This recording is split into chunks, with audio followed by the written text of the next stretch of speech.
Published 0116 EDT, 9 August 2017. Updated 0427 EDT, 9 August 2017. Lawmakers led by Republican Senator John McCain have slammed Donald Trump for his empty fire and fury threats to hit North Korea. "I take exception to the president's comments because you've got to be sure you can do what you say you're going to do," he said in a radio interview on Tuesday.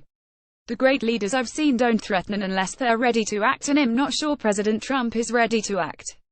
Meanwhile, Democratic lawmakers accused Trump of being reckless for making the unhinged and bombastic threats to the North Korean dictator. Trump had issued the warning to North Korean leader Kim Jong-un during a photo op at the Trump National Golf Club in Bedminster, New Jersey, after it was revealed that the communist country had successfully produced a miniaturized nuclear warhead. Republican Senator John McCain pictured slammed Donald Trump for his empty fire and fury threats to hit North Korea. "North Korea best not make any more threats to the United States," Trump warned. "They will be met with fire, fury and frankly power the likes of which this world has never seen before." McCain dismissed the overly aggressive comments as classic Trump. But the statement appears to have escalated tensions further with North Korea, which has announced it is now considering firing missiles at Guam, a U.S.-held Pacific island. Comments from Trump came during a briefing on the opioid crisis on Tuesday at Trump National Golf Club in Bedminster. Trump stopped just short of a firm promise to declare war on Kim's government if the dictatorship continues to talk about physical action to the U.S. during the meeting in New Jersey with Kellyanne Conway left HHS Secretary Tom Price, second left Melania Trump second right, and the National Drug Control Policy Center's Richard Baumright on it has raised concerns back in the U.S. on both sides of the aisle as Democrat lawmakers criticized Trump for his reckless comments. "We need to be firm and deliberate with North Korea, but reckless rhetoric is not a strategy to keep America safe," Democratic Sen. Chuck Schumer of New York said in a statement issued Tuesday. California Sen. Dianne Feinstein agreed the president was not helping to de-escalate the situation with his bombastic comments, while New York Rep. Eliot Engel, the top Democrat on the House Foreign Affairs Committee, warned Trump may be drawing a line in the sand he can retreat from. "Make no mistake, North Korea is a real threat, but the president's unhinged reaction suggests he might consider using American nuclear weapons in response to a nasty comment from a North Korean despot," Engel said. Former U.S. diplomat Douglas Parle, now with the Carnegie Endowment for International Peace think tank in Washington, said Trump should not get into a war of words with Pyongyang. "It strikes me as an amateurish reflection of a belief that we should give as we get rhetorically." The comments raised concerns back in the U.S. on both sides of the aisle as Democrat lawmakers California Sen. Dianne Feinstein left and Sen. Chuck Schumer of New York right warned the president was being reckless. "That might be satisfying at one level, but it takes us down into the mud that we should let Pyongyang enjoy alone," said Parle, who served as a White House official under previous Republican administrations.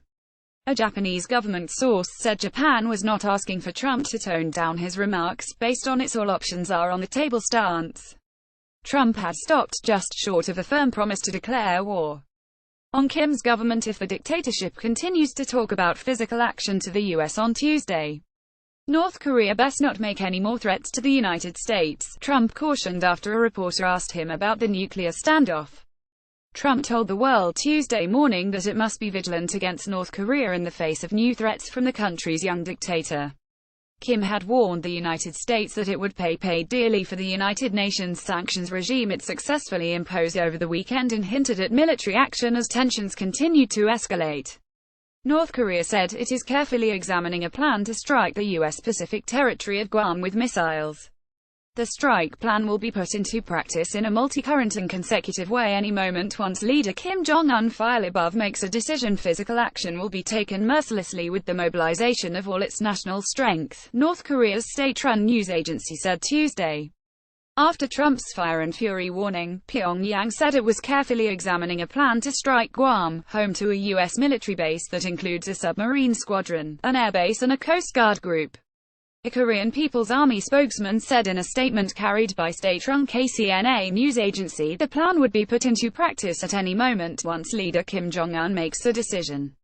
North Korea also accused the United States of devising a preventive war and said in another statement, citing a different military spokesman, any plans to execute this would be met with an all-out war wiping out all the strongholds of enemies, including the U.S. mainland.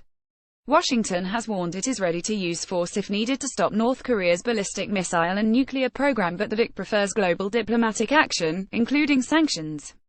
The UN Security Council unanimously imposed new sanctions on North Korea on Saturday. A Washington Post report earlier in the day on Tuesday suggested that North Korea had invented a miniaturized warhead that it has the capability of attaching to the intercontinental ballistic missiles it's been testing. Guam, which is known as the tip of the spear, is home to thousands of American service members and their families at both Andersen Air Force Base and Naval Base Guam. A Washington Post report on Tuesday suggested that North Korea had invented a miniaturized warhead that it has the capability of attaching to the intercontinental ballistic missiles it's been testing. The development brings the country dangerously close to its goal of creating a nuclear weapon that can hit targets in the U.S. Guam, which is roughly 2,128 miles from North Korea, is home to both Andersen Air Force Base and Naval Base Guam. The two U.S. military bases house nuclear bombers and other key assets. They both fall under Joint Region Marianas. Andersen Air Force Base is located on the north end of Guam, approximately 15 miles from the capital Agana. It is in the village of Higo. The base houses bomber assurance and deterrence missions, including 6 B-52s, which the Air Force says provides strategic global strike capability to deter potential adversaries and provide reassurance to allies. Naval Base Guam is located on the southwest side of the island and has 4 fast attack nuclear submarines and an expeditionary helicopter squadron. Roughly 28% of the island is occupied by the U.S. military. At least 6,000 U.S. troops are stationed there. Alaska, Hawaii and California would be at an especially high risk if Kim's scientists finish the weapons and North Korea decides to use them. Sen. Dan Sullivan, Alaska, said on Tuesday that he is seriously worried about a possible North Korean missile strike on his state as well as the rest of the United States. There's concern, but there's also pride, Sullivan said on Fox News The Story Tuesday. Alaska is the cornerstone of our nation's missile defense. He added that Alaska's Missile Defense Battalion is literally protecting the country. The Alaska Guard unit there calls themselves the 300, protecting the 300 million, Sullivan said. So that's what they're doing now, protecting us. According to the report, U.S. officials estimate that Kim now has 60 nuclear weapons in his possession. By comparison, the U.S. is estimated to have more than 6,800 in its stockpile, and Russia is thought to have 7,000. Shortly after Trump's morning message, United States Ambassador to the United Nations Nikki Haley appeared on Fox Friends to deliver tough talk to North Korea and take a victory lap on sanctions. The United States will respond accordingly, and I think the international community will respond accordingly, she said of the dangerous actions that Kim could take in response to the punishing actions.